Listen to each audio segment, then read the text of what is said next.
బరాబర్ అడుగుదాం కాంగ్రెస్ పార్టీ నాయకులని, రాష్ట్రంలో అధికారంలో ఉన్న కాంగ్రెస్ పార్టీ నాయకులని, మంత్రులని, ముఖ్యమంత్రిని బరాబర్ అడుగుదాం. ఇది మీరు తెచ్చిన కరువు కాదా? మీ అసమర్థత వల్ల ఏర్పడ్డ కరువు కాదా? మీ అసమర్థత వల్ల ఏర్పడ్డ నీటి కొరత కాదా?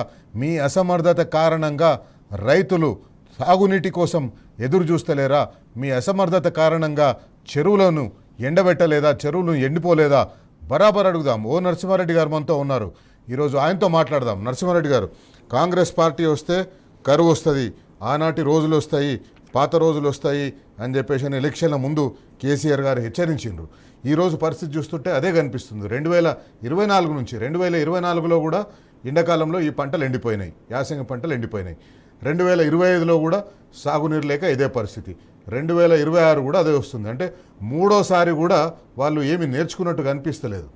అంటే వాస్తవానికి చూస్తే ఏంటంటే శైలేష్ గారు, ఇప్పుడు తెలంగాణ రాష్ట్రం ఏర్పడ్డ తర్వాత కేసీఆర్ గారు మొదటి 14 నుంచి 18 వరకు వచ్చిన పరిపాలన మొత్తం కూడా ప్రాధాన్యత క్రమం ఏందని మొదటి క్యాబినెట్లోనే వారు నిర్ణయించినారు. అంటే ఏ ప్రాధాన్యత క్రమంలో మన పరిపాలన జరగాలి, తెలంగాణ రాష్ట్రం అసలు ఏంటిది, రాష్ట్రం ఏంటి, రాజ్య స్వరూపం ఏంటి.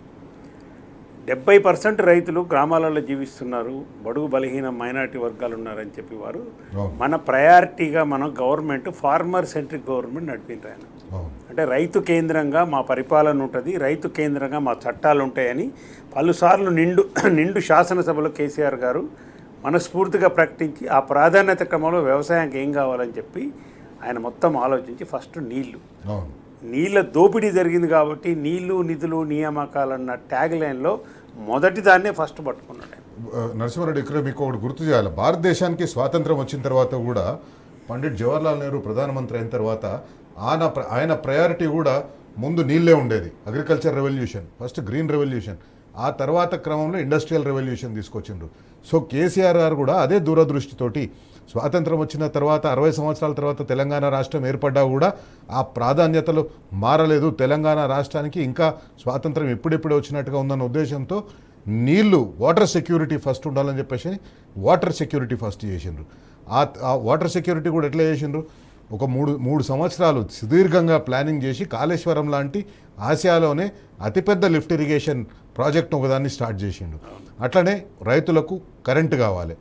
తెలంగాణలో దాదాపు 90% కరెంటు మీద ఆధారపడి వ్యవసాయం చేసే రైతులే ఉంటారు, బోర్ బావుల మీద వ్యవసాయం చేసే రైతులే ఉంటారు.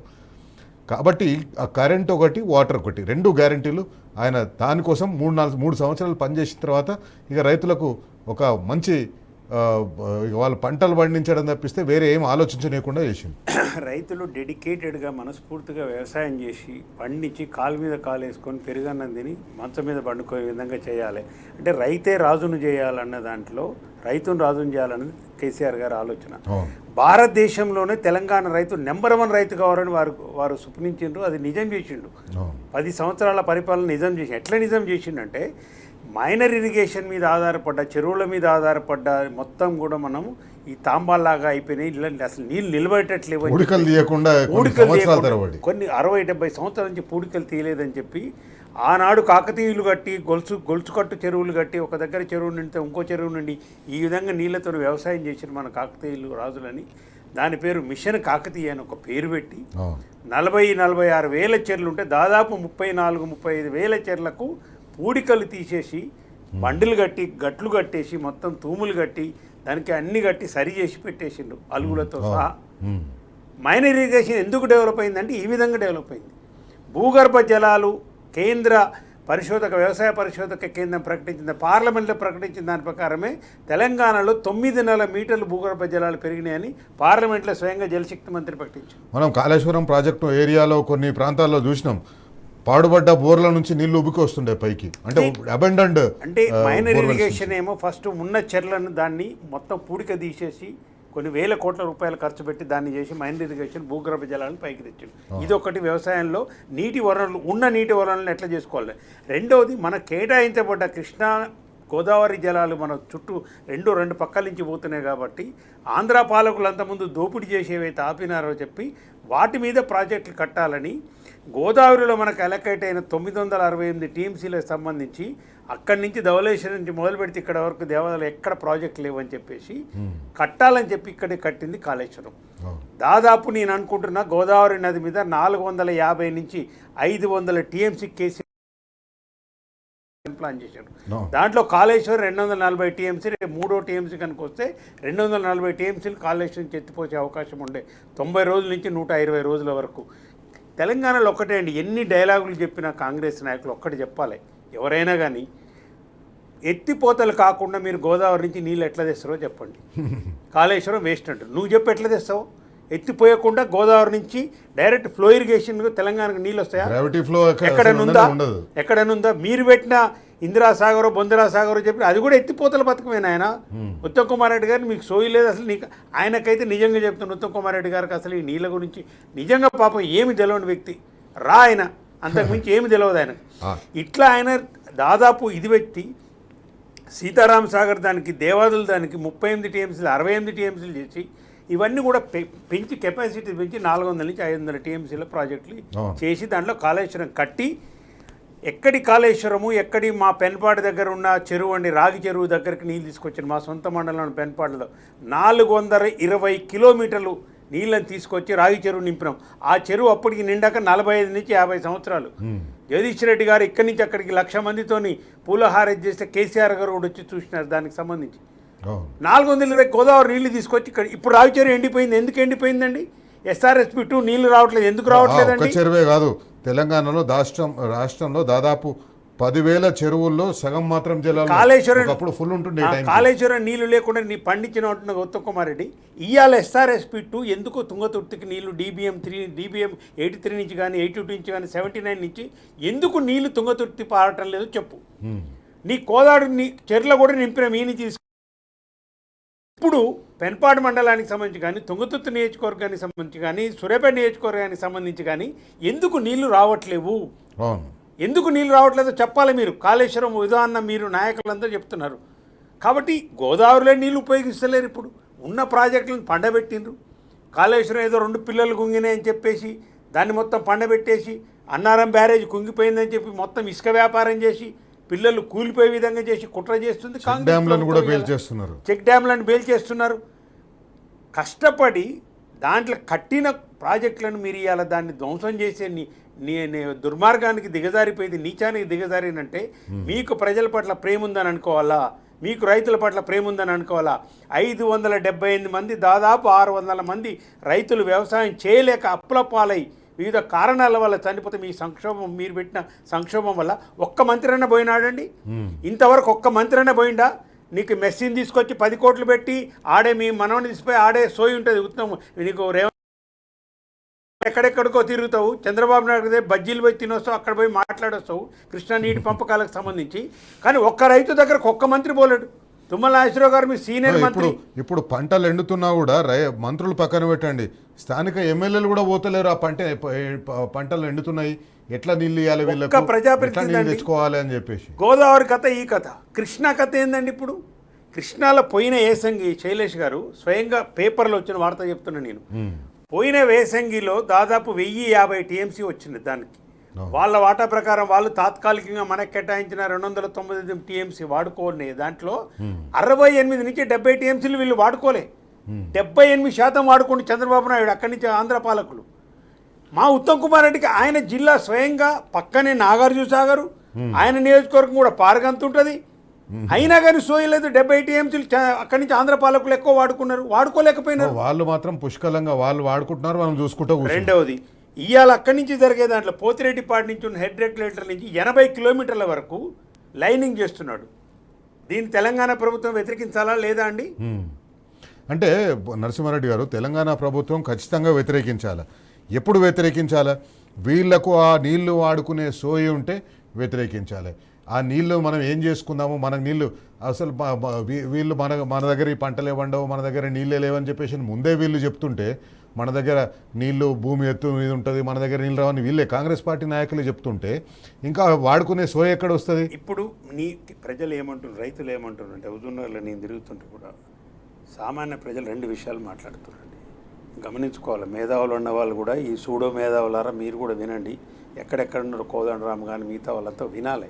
ఏమంటుందంటే కేసీఆర్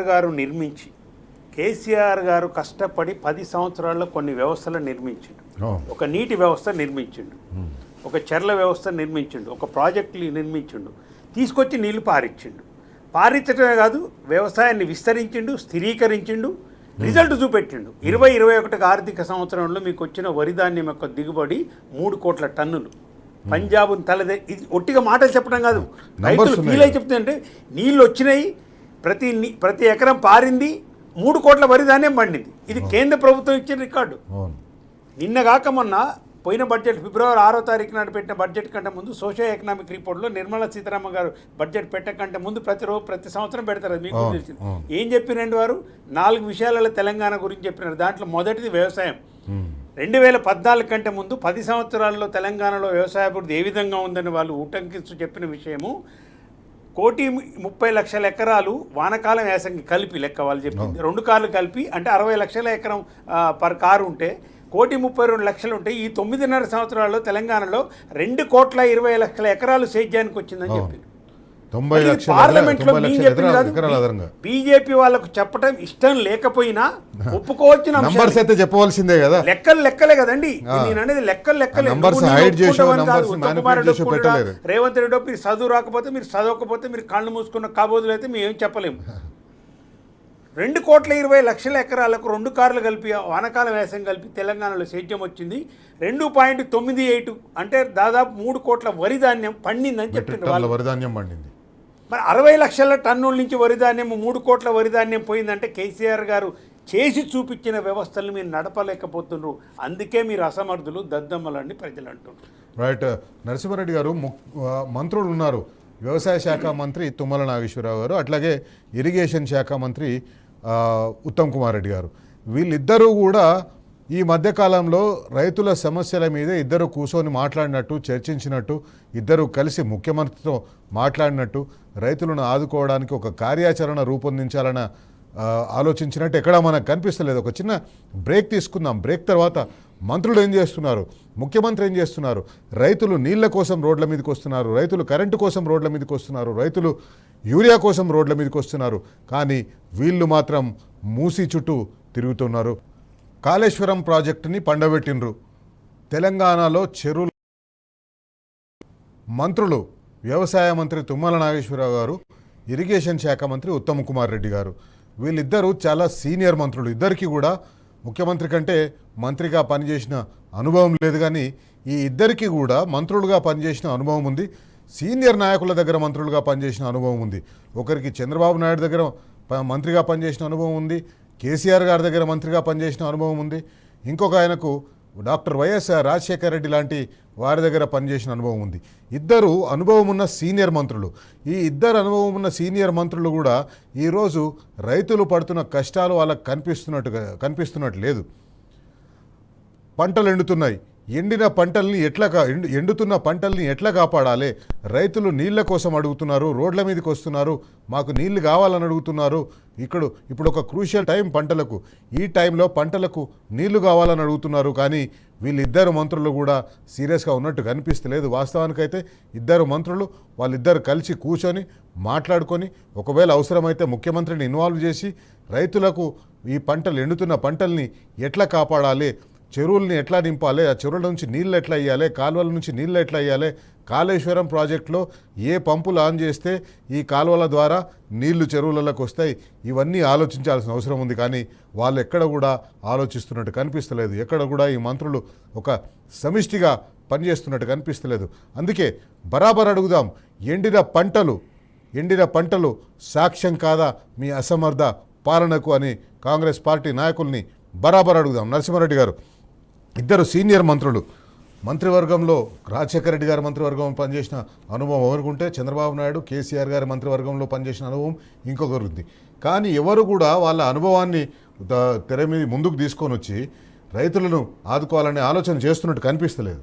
అసలే లేదండి. ఎందుకంటే ఏ మంత్రి అయినా ఇప్పుడు మీరిద్దరు చెప్పిన ఇద్దరు మంత్రులు కూడా ఎంతసేపు ఉన్నా కానీ ఇప్పుడు ఉత్తమ్ కుమార్ రెడ్డి గారిదే తీసుకుంటే ఈయన ఏమైనా అక్రమ సంపాదన మీద ఆధారపడి ఎట్లా ముఖ్యమంత్రి అయిదాము, నెల నెల ముడుపులు ఏవైతే రేవంత్ రెడ్డి ఆడగడుతుండో 1000 కోట్లు 2000 కోట్లు వాటిని ఎట్లా సంపాదించి ఎట్లా ముఖ్యమంత్రి అయిదా అని తప్పితే మొన్న ఒక రివ్యూ చేసిండు ఉత్తమ్ కుమార్ రెడ్డి గారు ప్రాజెక్టుల మీద. పాలమూరు రంగారెడ్డి మీద రివ్యూ చేసినాడు, మిగతా కూడా చేసినారు అక్కడ నెట్టెంపాడు మిగతా పెండింగ్ ప్రాజెక్టులు. పాలమూరు రంగారెడ్డికి సంబంధించి ఆల్రెడీ కేసీఆర్ గారి టైంలోనే 5 రిజర్వాయర్లు కట్టేసి కాలువలు దూపేసి టన్నులు దూపేసి దాదాపు 90% పనులు అయిపోయినాయి. ఇంకొక 2000 కోట్లు 2500 కోట్లు వచ్చేసి ఆ కెనాల్ మెయిన్ కెనాల్ కొన్ని తోపేస్తే మొత్తం కూడా డిస్ట్రిబ్యూటర్ కెనాల్ ద్వారా అయిపోతుంది ప్రాజెక్ట్. నీళ్ళే తీసుకురావచ్చు డైరెక్ట్గా.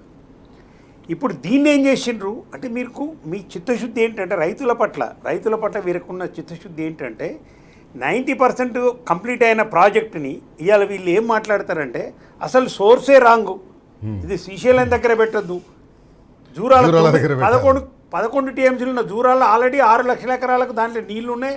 అది చక్కగా నిండితే అసలు మొత్తం నిండితేనే 9 టీఎంసీల కంటే ఎక్కువ లేదు. 12 లక్షల ఎకరాలకు డిజైన్ చేసిన పాలమూరు రంగారెడ్డి జూరాల నుంచి ఎత్తిపోస్తా అంటే ఉత్తమ్ కుమార్ రెడ్డికి అసలు మెదడు ఉందనుకోవాలా మెదడు లేదనుకోవాలని అర్థం కావట్లేదు నాకు అసలు. అంటే ఏంది మీ ఉద్దేశం ఏంది? ఇప్పుడు ఈ 2000 కోట్లు 3000 కోట్లు కేటాయించి పాలమూరు రంగారెడ్డి ప్రాజెక్ట్ని కంప్లీట్ చేసి రైతులకు నీళ్ళు ఇవ్వడానికి రంగారెడ్డి జిల్లాలో, నల్లగొండ జిల్లాలో, మునుగోడు, దేవరకొండ నియోజకవర్గాల్లో, ఇటు మేజర్గా మహబూబ్ నగర్ జిల్లాలో 6 లక్షల ఎకరాలు. ఏంటండి మీ ఒళ్ళు నొప్పి? ఏంటి మీ ఒళ్ళు నొప్పి? అక్కడ సమన్వయంతో పనిచేస్తున్నట్టు ఎక్కడ కనిపిస్తలేదు మంత్రులకు. ఏంటంటే అండి ఇది ఈ కరువు మీదే చెప్పిండ్రు, మీరు చెప్పింది 100% కరెక్ట్. ఇది కాలం తెచ్చిన కరువు కాదు, ఇది కాంగ్రెస్ పార్టీ తెచ్చిన కరువు. ఇది ఎందుకంటే రైతులకి ఇలా అరిగోస పెట్టి మీరు కాళేశ్వరం ప్రాజెక్టు కట్టడం వల్ల, మిషన్ కాకతీయ వల్ల, చెరువులలో పూడిక తీయడం వల్ల కాలం ఒకవేళ కరువు తెచ్చినా కూడా దాన్ని ఎదుర్కొనే ధైర్యం తెలంగాణకు కేసీఆర్ ఇచ్చింది. నేను ఫార్మర్ సెంట్రిక్ గవర్నమెంట్ అని సారు కేసీఆర్ గారు ఒట్టిగా మాట్లాడలేదండి. కరోనా టైం వచ్చింది, ఎవ్వరు బయటకు వెళ్తే దేశమంతా డెడ్ లాక్, అంతా లాక్ అయిపోయినారు, పంటలు పండినాయి ఊర్లలో. ఏం చేయాలని ఆలోచించిన తర్వాత అంటే పాలకుని యొక్క చిత్తశుద్ధి ఎట్లుంటే అట్లా దాని ప్రకారం యంత్రాంగం పరిగెడుతుందండి. రౌతు కొద్దీ గుర్రం అన్న టైప్లో ఉంటుంది పరిపాలన. ఏం చేసినండి, మనమే కళ్ళాల కాడికి పోయి కాంటాలు తీసుకొని లారీలు తీసుకొని ప్రతి కళ్ళము తిరిగి ప్రతి ఊరికి లారీలు పంపించి ధాన్య సేకరణ చెప్పించండి కేసీఆర్ గారు. మరి 3 కోట్ల వరి ధాన్యాన్ని కొన్నదిగా రాష్ట్ర ప్రభుత్వమే, పెసలు కొన్నది కదా, ఒడ్లు కొన్నదిగా, కందులు కొన్నదిగా, గోధుమ అన్ని కొన్నాం కదా, సోయా కూడా కొన్నాం, పత్తి అన్ని కొన్నారు కదా. మీరు ఎందుకు వేయాలి ఈ పని? అదే చెప్తుంది. ఇలా కొంటున్నారు ప్రజలు అడిగేది. కేసీఆర్ నిర్మించిన వ్యవస్థల్ని మీరు ఏ వ్యవస్థని సక్రమంగా సంక్షేమం వైపు నడపలేకపోతున్నారు. దాని మీద ఎక్కువ ఏం చేసేది లేదు, అన్ని వడ్డించిన విస్తరలాగా ఉంది, చక్కగా నడిపిస్తుంటే. ఇదే అధికారులు కదండి, ఇదే ఇరిగేషన్ అధికారులు కదా, కాళేశ్వరం నడిపిన 3 కోట్ల వరి ధాన్యం రైతులు పండించిన నీళ్ళు ఇస్తే యూరియా. నరసింహారెడ్డి గారు, ఇదే అగ్రికల్చర్ మీరు ఇదే అధికారులు అంటున్నారు, కేవలం మంత్రులు మాత్రమే మారినారు, అధికారం మాత్రమే మారినారు. కానీ ముఖ్యమంత్రి గారు నిన్ననో మొన్ననో మాట్లాడుతుంటే మనం చూసినాం, పారిశుద్ధ్య కార్మికులు పనిచేస్తలేరు అంటాడు మున్సిపల్ శాఖ మంత్రి ఆయన్నే. ఇప్పుడు ఉత్తమ్ కుమార్ రెడ్డి గారు కూడా అంతే, ఇరిగేషన్ శాఖ మంత్రి ఆయన్నే, అదే అధికారులు అక్కడ ఉన్నారు. కానీ అప్పుడేమో అధికారులు మంచిగా పనిచేసిండ్రు, ఇప్పుడేమో పనిచేస్తలేరు. నేనేమంటున్నాను, ముఖ్యమంత్రి కదా బుర్ర చెడిపోయిందండి. ఎందుకంటే ఆయన దేనికి ముఖ్యమంత్రి మిగతా శాఖలు నా దగ్గర ఉన్న విషయం మర్చిపోతున్నాను. ఇంకా ప్రతిపక్షాల దగ్గరనే ఇంకా ప్రతిపక్షాలు నేనుగా చేసేది ఇది, నేను అధికారంలో ఉన్న విషయం మర్చిపోతాను ముఖ్యమంత్రి అనే విషయం. చెత్త వేరకపోతే కేటీఆర్ బాధ్యుడు అంటాడు. 2.5 సంవత్సరాలు అయిపోయింది, ఇంకా కేటీఆర్ మంత్రిగా దిగిపోయి 2.5 సంవత్సరాలు అయిపోయింది, ఇంకా కేటీఆర్ బాధ్యుడు. నేను అనేది ఏంటంటే ఇప్పుడు ఈ పాలమూరు రంగారెడ్డి నీటి వసతి తీసుకోండి, చెరువులకు సంబంధించింది ఏదైనా మీరు శ్రద్ధ పెడుతున్నారా? పోయిన మే నెలలో చెరువులు మత్తళ్ళు దుక్కినాయి, నీళ్ళు బయటకు వచ్చినాయి. ఇవాళ మార్చి ఎండింగ్ వచ్చే వరకు మీకు అసలు పశువులకు నీళ్లు లేక, రైతులకు నీళ్లు లేక, ఇవాళ మళ్ళీ కాంగ్రెస్ ప్రభుత్వం 2014 కంటే ముందనగా అలా ట్యాంకర్ పెట్టి అలా వరి కాపాడుకునే పరిస్థితికి వరి కాపాడుకుంటున్నారు.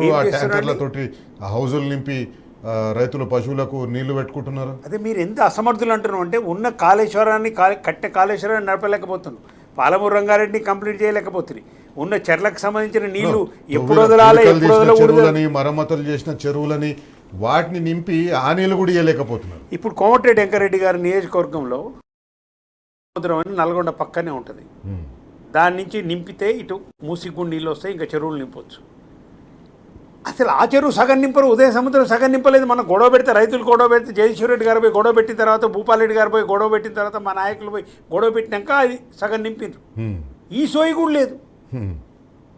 మీరు ప్రజల దగ్గర అక్రమ సంపాదన చేస్తున్నారు. ప్రజలకు మీరు ఉన్న నీళ్ళను అందియటానికి కూడా మీరు చేతగాని దద్దమ్మల్లాగా మిగిలిపోతున్నారు అనేది ప్రజల ఆవేదన. యూరియా 9.5 సంవత్సరాలు ఎన్నడన్నా రైతు బయటకు వచ్చి ఇట్లా యూరియా బస్తా కావాలని ఎక్కడైనా షాపులో పోటీ ఏ పేపర్లన్నా చూసినామా మనం?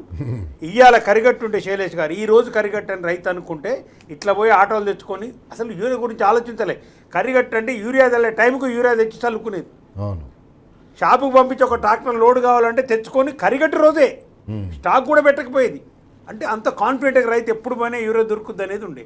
మరి 6 నెలల ముందు నుంచి కేసీఆర్ గారు ప్లాన్ చేసి కేంద్ర ప్రభుత్వం రావాల్సిందని చేసి డబ్బులు ఇవన్నీ ఇప్పుడు కావాల్సింది ఏదో అవసరం కాదు అది. నేను ఒకసారి ఒక రౌండ్ టేబుల్ పెట్టినా మేము టీఎస్ఎఫ్ నుంచి ఇరిగేషన్ ప్రాజెక్టుల నిరంజన్ రెడ్డి గారు వచ్చిండ్రు, వ్యవసాయ శాఖ మంత్రి గారు, మహబూబ్నగర్ జిల్లా. ఒక విషయం చెప్పినారు. 11:30కో 11:45కో కేసీఆర్ గారి దగ్గర నుంచి ఫోన్ వచ్చిందంట. దిగ్గులు లేచి మాట్లాడండి, నిరంజన్ లిఫ్ట్ మోటార్లు ఆన్ చేయలేదు, ఏం చేస్తున్నారు మీరు? పోయి ఇమీడియట్గా ఆన్ చేయపోండి, ఫస్ట్ పోయి ఎస్సీకి చెప్పిన నువ్వు పోయి వెళ్ళన్నాడు. 12ంటికి. అంటే నేనేమంటున్నానంటే మార్నింగ్ కాగానే కేసీఆర్ దగ్గరికి 2 విషయాలు ఆయన టేబుల్ మీదకి వచ్చేది. ఒకటి, ఇక్కడున్న అన్ని బ్యారేజీలలో కానీ డ్యాములలో కానీ ఉన్న నీటి జలాశయాలలో ఉన్న నీటి ఎత్తులు, దానికి నీటి నిల్వలు. రెండవది కరెంటు నిల్వలు. ఈ 2 పొద్దున్న 8 గంటలకు టేబుల్ మీద ఇట్లుండేది. ఇప్పుడు ఈ ముఖ్యమంత్రి నేను అడుగుతున్నా, నీకు ఛాలెంజ్ చేస్తున్నా, నీకు ఇప్పుడు కేసీఆర్ గారు ఎక్కడ ఏముందో చెప్పగలుగుతాడు? ఆయన జియోగ్రఫికల్ కానీ ఆయన పరిపాలన చేసినప్పుడు నేను అదే అంటున్నా, వ్యవసాయ శాఖ మంత్రిని మహబూబ్నగర్ జిల్లాలో కేసీఆర్ గారు ఫోన్ చేసి నువ్వు పోయి ఫస్ట్ మోటార్ లాంచ్ చేయమని చెప్పి ఎస్సీతో నేను మాట్లాడి నువ్వు పోయి. ఇప్పుడు దురదృష్టం ఏంటంటే ఇప్పుడు మంత్రులు ముఖ్యమంత్రి కంటే సీనియర్లు అయిపోయిన కాబట్టి ముఖ్యమంత్రి వాళ్ళకి చెప్పే ధైర్యం చేయలేడు. ఆయన మాట్లాడు, వీళ్ళకు సోయి లేదు, అధికారులు అట్లనే నిర్లక్ష్యంగా ఉన్నారు.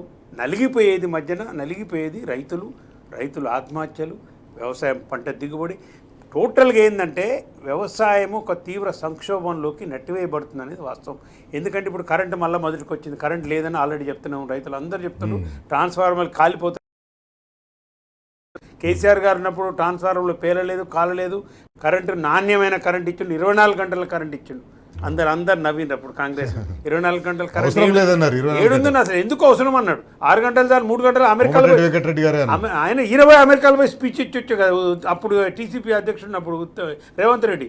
3 ఎకరాలు 3 గంటలు చాలు, ఇది 3 గంటలు, అది 3 గంటలు, మోటార్ పెట్టుకుంటే చాలు, 3 గంటలు చెప్తే చాలు అన్నాడు. మరి రైతులపై జవాబు చెప్పండి ఇవాళ మీరు. రైట్. నరసింహారెడ్డి గారు, ఒక చిన్న బ్రేక్ తీసుకుందాం. సాగునీరే కదా, తాగునీటికి కూడా కటకట ఏర్పడే అవకాశం కనిపిస్తుంది. మిషన్ భగీరథ మెయింటెనెన్స్ లేక చాలా గ్రామాల్లో మిషన్ భగీరథ నీళ్లు వస్తలేవు. ఒక దగ్గర ఎక్కడైనా పైపు పగిలిపోతే 10 రోజులు తీసుకుంటున్నారు దాన్ని రిపేర్ చేసేందుకు. పంచాయతీరాజ్ శాఖ మంత్రి గారు ఏదైతే గ్రామీణ ప్రాంతాల్లో నీటి సరఫరా కోసం బాధ్యులైన మంత్రి గారు, ఆమె కూడా ఎక్కడ మనకు కనిపిస్తలేదు. ఎక్కడ కూడా ఒక ప్రణాళికని తయారు చేస్తున్నట్టు కనిపిస్తలేదు. బహుశా ఈ బరాబర్ అడుగుదాం చూసిన తర్వాతనైనా కూడా మంత్రి గారు ఒక మీటింగ్ పిలిచి రాబోయేది ఎండాకాలం మీదకి వస్తుంది, ఏ రకంగా గ్రామీణ ప్రాంతాల్లో తాగునీటి సమస్యను ఏ రకంగా మనం అడ్రస్ చేయాలని ఆలోచిస్తారో మాట్లాడుకుందాం. తాగునీటికి కటకట, సాగునీటికి కటకట. రాబోయేది ఎండాకాలం చాలా తీవ్రంగా ఉండబోతుంది. ఎండాకాలం అనగానే మనకందరికీ గుర్తొచ్చేది తాగునీరు. గ్రామాల్లో, పట్టణాల్లో ప్రతి దగ్గర కూడా తాగునీరు ఒక పెద్ద సమస్యగా ఉంటుంది. ఈ సమస్యను తీర్చడం కోసమే ప్రతి ఇంటికి నల్లా నీళ్లు ఇచ్చే మిషన్ భగీరథ లాంటి కార్యక్రమాన్ని తీసుకొచ్చి తెలంగాణలో మారుమూల ప్రాంతాల్లో ఉన్న లంబడి తాండాల్లో కూడా మంచినీళ్ళు అందించే ఒక కార్యక్రమాన్ని కేసీఆర్ గారు తీసుకున్నారు. ఆ కార్యక్రమాన్ని సక్సెస్గా అమలు చేసిండు. ఆ తర్వాత ఆ కార్యక్రమాన్ని కేంద్ర ప్రభుత్వం కూడా కాపీ కొట్టింది. ఇప్పటి వరకు ఆ కార్యక్రమం ఇంకా కొనసాగుతూనే ఉంది. ఈరోజే ఒక కేంద్ర మంత్రి చెప్తున్నాడు, కేబినెట్ మీటింగ్ అయిపోయిన తర్వాత ఈ కార్యక్రమాన్ని 2026 డిసెంబర్ వరకు పొడిగించినట్ట. 2000 డిసెంబర్ వరకు డెడ్ లైన్ పొడిగించుకున్నారు వాళ్ళు. అంటే అంత తీరిగ్గా అమలు చేస్తున్నారు. కానీ తెలంగాణలో మాత్రం చెప్పిన 6 నెలల లోపలనే, 8 నెలల లోపలనే ఇంటింటికి నల్లా నీళ్ళు వచ్చేసినాయి. మిషన్ భగీరథలో ఎక్కడికక్కడ వాటర్ ట్యాంకులు కట్టి ఆ వాటర్ ట్యాంకుల్లో నీటిని శుద్ధి చేసిన నీటిని ఇంటింటికి సప్లై చేసిండ్రు. కానీ ఈరోజు తెలంగాణ గ్రామీణ ప్రాంతాల్లో ఏ గ్రామానికి పోయి అడిగి చూసినా అంతకుముందు ఎట్లా వస్తుండే కేసీఆర్ నీళ్ళు ఇప్పుడు ఎట్లా వస్తున్నాయి కేసీఆర్ నీళ్ళు అని అడిగితే అంతకుముందు రెగ్యులర్గా ఎట్లాంటి ఇబ్బంది లేకుండా వచ్చే నీళ్లు ఇప్పుడు వారానికి ఒక 2 రోజులు వస్తున్నాయి, ఒక 3 రోజులు ఆ పైప్ లైన్ మలిగిపోయిందని లేకపోతే ఇక్కడ పంప్ హౌస్లో ప్రాబ్లం ఉందని చెప్పేసి అని నీళ్లు ఇస్తున్న పరిస్థితి కనిపిస్తలేదు. పంచాయతీరాజ్ శాఖ మంత్రి సీతక్క గారు ఉన్నారు. ఆమె ఇంతవరకు కూడా రాబోయేది ఎండాకాలంలో ఏ రకంగా మనం తాగునీటి సమస్యని ఎదుర్కోవాలి, సమస్యలు ఎదురైతే వాటిని ఎట్లా పరిష్కరించాలని ఎక్కడ కూడా ఆమె రివ్యూ చేసినట్టు మనకు కనిపిస్తలేదు. మనకు పాత రోజుల్లో కాంగ్రెస్ పార్టీ ఇంతకుముందు అధికారంలో ఉన్నప్పుడు నీళ్ళ బిందెలు రోడ్ల మీదకి తీసుకొని ఖాళీ బిందెలు రోడ్ల మీదకి తీసుకొచ్చి నీటి కోసం ధర్నా చేసేటోళ్ళు. బహుశా కాంగ్రెస్ పార్టీలోనే ఉన్నారు, కాంగ్రెస్ పార్టీ అధికారంలో ఉంది కాబట్టి ఆ రోజులు వస్తేనే నీళ్ళ బిందెలు తీసుకొని రోడ్ల మీదకి వస్తేనే ఆ సమస్య గురించి మేము పట్టించుకుంటామనే ఆలోచన చేస్తున్నట్టు కనిపిస్తుంది. బరాబర్ అడుగుదాం, అందుకే ఎందుకు వెయిట్ చేస్తున్నారు మీరు మంత్రి గారు? నీళ్ళ బిందెలు ఖాళీ బిందెలతోటి మహిళలు రోడ్ల మీదకి వచ్చేంత వరకు వెయిట్ చేస్తున్నారా? బరాబర్ అడుగుదాం. నరసింహారెడ్డి గారు, తాగునీరు అయిపోయింది, తాగునీరుతో ఒక పెద్ద సమస్య ఉంది, అది వీళ్ళకు పరిష్కరించే స్తోమత లేదు, వీళ్ళకి సాధ్యం కాదు. కానీ తాగునీరు కూడా దురదృష్టవశాత్తు అదే పరిస్థితి. కిలోమీటర్లు పోయి వ్యవసాయ బావుల దగ్గర నీళ్లు మోసుకొచ్చే ఆడపిల్లలకి ఇంటి దగ్గరకే నీళ్లు తీసుకొచ్చిండు కేసీఆర్, కానీ ఇప్పుడు ఈరోజు ఆ తాగునీరు కూడా చక్కగా దొరుకుతలేదు. నిండు సభలనే కేసీఆర్ గారు ఒక ప్రతిజ్ఞలాగా తీసుకున్నాడు. వచ్చే అసెంబ్లీ ఎన్నికల వరకు కనుక ఈ ఇంటింటికి నీళ్ళు ఇవ్వకపోతే మేము పోటీ చేసి ఓటు కూడా అడగను నేనని చెప్పినాడు.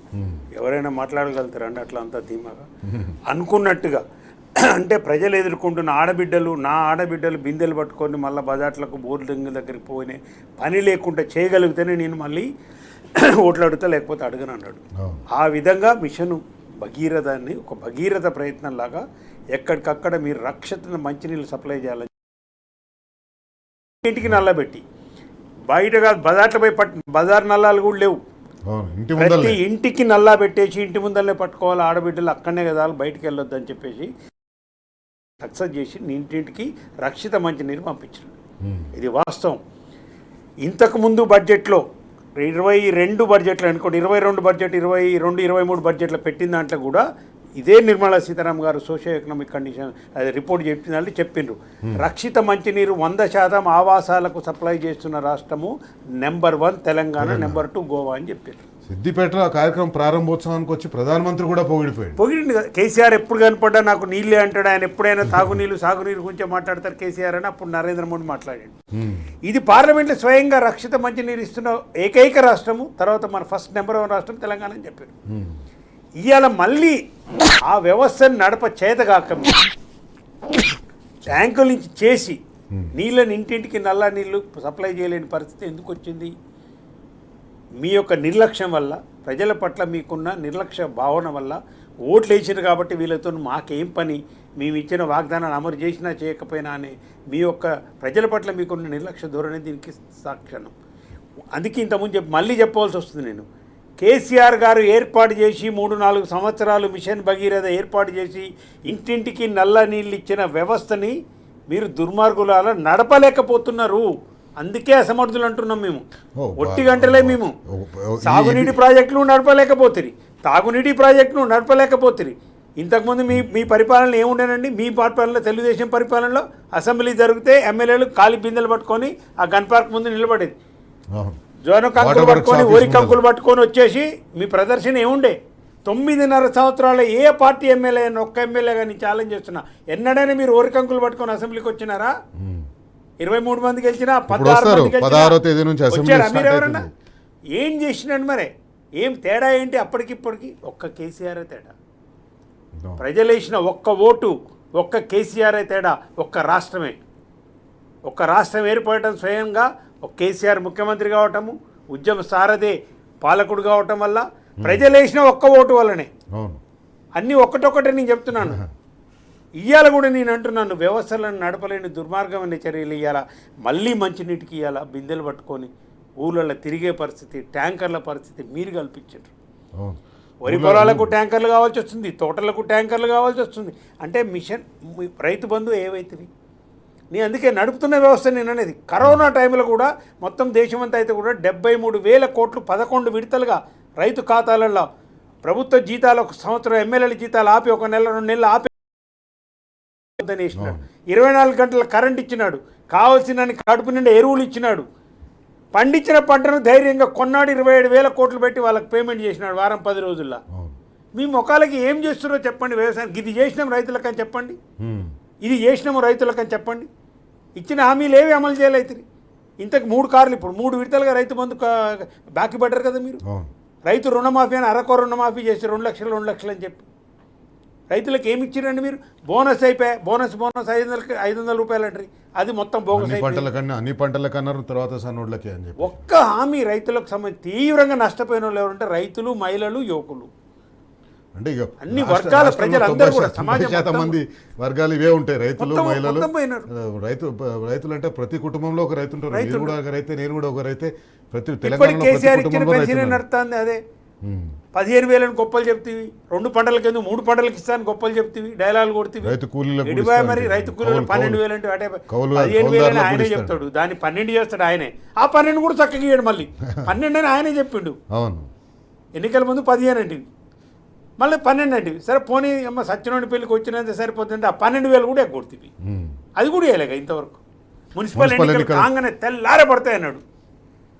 యాదగిరి నరసింహ మీద ఒట్టు, నరసింహస్వామి మీద, తిరుపతి వెంకన్న మీద ఒట్టు పెడితే ఏ ఊరు పోతే ఆ ఊరి దేవుని మీద ఒట్టు పెడితే.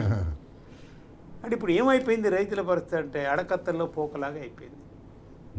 ఓటేసి గెలిపిస్తే పలానా చేస్తారని ఆశపడేం పాపం వేసిండ్రు. ఇప్పుడు ఇప్పటికీ కూడా వాళ్ళకి అదే ధైర్యం కదా, మేము ఇవన్నీ ఏం చేయకపోయినా కూడా మొన్న సర్పంచ్ ఎన్నికల్లో మాకే వేసిండ్రు, మున్సిపల్ ఎన్నికల్లో మాకే వేసిండ్రు అని అంటారు. ఇది కూడా చేయకపోయినా చెప్పింది, ఇది కూడా కాంగ్రెస్ నాయకులు చెప్తున్న ప్రచారం.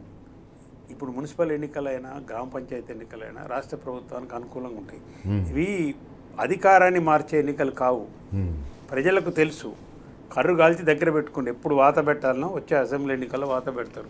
ఎందుకంటే ఇందిరమ్మ ఇళ్ళని అయ్యని మళ్ళీ హెరాస్మెంట్ పెరుగుద్దేమో అని. సరే, దీనివల్ల ఇప్పుడు ఈయన దిగేది లేదు, కేసీఆర్ అధికారంలోకి వచ్చేది లేదు. కేసీఆర్ ఓటేస్తే కేసీఆర్ అధికారంలోకి వచ్చి మళ్ళీ సీఎం అవుతాడో, ముఖ్యమంత్రి అవుతాడో, ఆ ఓటు దగ్గర వాళ్ళ యొక్క ఇది చూపెడతారు, ఖచ్చితంగా చూపెడతారు. దాంట్లో ఎలాంటి అనుమానం లేదు. కరోనా పడదాకా ఇక అట్లా పెట్టుకుంటారు. ఎందుకంటే ఇప్పుడు వెయిట్ చేయాలి మరి. ఇప్పుడు ఎందుకంటే ఇప్పుడు ఆ ఎన్నిక పెట్టమనండి, పోనీ ఇప్పుడు పెట్టమనండి ఆ ఎన్నికలు. ఆ ఎన్నిక కాదు, శాంపుల్గా 10 మందిని ఇప్పుడు రాజీనామా చేసి ఎన్నికలు పెట్టి అంత దమ్ముందామని నీకు. అందుకే వాళ్ళు అసలు పార్టీ మారలేదని చెప్పేసి అని ఇవాళ నేను ఎవరో ఒక ఫ్రెండ్ పంపించిండండి, ఎక్స్లో పోస్ట్ చూసిన. ధృతరాష్ట్రుడు కళ్ళ గంతలు కట్టుకొని ఉన్నాడు, ఒక ఫోటో పక్కన పెట్టిర్రు మహాభారతంలో ధృతరాష్ట్రుడు. ఈ పక్కన ప్రసాద్ కుమార్ గారు కళ్ళు తెరిచి ఉన్నాడు, కానీ ఆ పక్క ఈ పట్ట 2 ఫోటోలు వేసిండు, కలియుగ ధృతరాష్ట్రుడు అని పెట్టిండ్రు. ఎంత నిజమో అనిపించింది నాకు అసలు. దానం నాగేందర్ కూడా పార్టీ మారలేదు అంటే, కడియం శ్రీహరి కూడా క్లీన్ చిట్ ఇస్తా అంటే, ఈ ప్రజాస్వామ్యం అపహాస్యం కాకపోతే స్పీకర్ గారు ఇక మీరు ఆయన విచక్షణగా వదిలేయాలి తప్పితే ఏం లేదు. ఆయన చేయవలసింది నేను చెప్తున్నాను. అంటే రైతులను మొత్తం మోసం అండి, టోటల్గా బాగా నష్టపోయి మోసపోయినది. 24 గంటలు నమ్మించి మోసం చేసిన రైతులు ఏముంటుందండి. ఇప్పుడు రైతు ఏముంటుంది, నష్టం వచ్చినా అదే వ్యవసాయం చేయాలి. రైతు కుటుంబాల నుంచి మనం వచ్చినాం. మన నాయనలు చేసినా, మన తాతలు చేసినా, తండ్రులు చేసినా, ఎవరు చేసినా ఈ పంట పోయిందిరా, తుఫాన్ వచ్చి పోయిందన్నా కానీ మన ఆయనకు వేరే పని తెలియదు పాపం. మళ్ళీ అలానే చేయాలి, ఆయన అదే రైతు అదే చేయాలి. కాబట్టి కేసీఆర్ గారు రైతును ప్రేమగా చూసిండు, అక్కున పెట్టుకుంటూ గుండెలు పెట్టుకుని కాపాడిండు. రైతు చట్టంగా, రైతు కేంద్రంగా చట్టాలు తెచ్చిండు, రైతు కేంద్రంగా పరిపాలించిండు. కాబట్టి ఎకరానికి ఎకరం ఎక్కడున్నా నీళ్ళు పోయినాయి, కృష్ణా నీళ్ళు పోయినాయి, గోదావరి నీళ్ళు పోయినాయి, పంటలు 3 కోట్ల టన్నులకు చేరింది. పత్తి గింజను కొన్నాడు. అది రైతే రాజుని చేయాలన్న కేసీఆర్ గారి కళ. మీ కళ ఏంది? రాహుల్ గాంధీని రాజుని చేయాలని మీ కళ. ఇగో ఇది కాంగ్రెస్ పార్టీకి, కేసీఆర్కు, రేవంత్ రెడ్డికి ఉన్న తేడా. థ్యాంక్ యూ నరసింహారెడ్డి గారు, చర్చలో పాల్గొన్నందుకు. బరాబర్ అడుగుదాం, టీ న్యూస్ బరాబర్ అడుగుతూనే ఉంటుంది. కాంగ్రెస్ పార్టీ ప్రభుత్వాన్ని, కాంగ్రెస్ పార్టీ నాయకత్వాన్ని రైతుల పక్షాన, విద్యార్థుల పక్షాన, మహిళల పక్షాన, ఉద్యోగుల పక్షాన, నిరుద్యోగుల పక్షాన మీరు ఇచ్చిన హామీలు ఏమైనాయి? రైతులను ఎందుకు ఈ గోస పెడుతున్నారు? నీళ్ళు ఇవ్వకుండా వాళ్ళ పంటల్ని ఎందుకు ఎండగొడుతున్నారు? బరాబర్ అడుగుదాం, అడుగుతూనే ఉందాం. ఇది ఇవాల్టి బరాబర్ అడుగుదాం.